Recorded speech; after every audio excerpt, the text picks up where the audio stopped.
اللہ تبارک و تعالیٰ نے اس کائنات کی تخلیق فرمائی ہے، اور اس کائنات میں اللہ نے بعض مخلوق کو بعض مخلوق پر ترجیح دی ہے، فضیلت دی ہے۔ تو جس طرح سے کچھ سالوں کو بقیہ سالوں پر فضیلت ہے، کچھ مہینوں کو بقیہ مہینوں پر فضیلت ہے، اسی طرح اللہ نے جمعہ کے دن کو بقیہ دنوں پر فضیلت دی۔ اس کا اظہار سرکار دو عالم صلی اللہ علیہ وسلم نے ایک پیاری حدیث میں کیا ہے، جسے روایت کیا امام ابو داؤد نے اور امام نسائی نے، امام ابن ماجہ وغیرہ نے۔ وہ حدیث ہے عن اوس بن اوس قال قال رسول اللہ صلی اللہ علیہ وسلم ان من افضل ایامکم یوم الجمعہ۔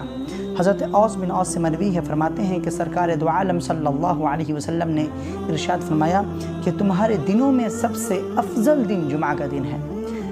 جو 7 دنوں کا یہ جو ایک ہفتہ ہے، اور ان دنوں میں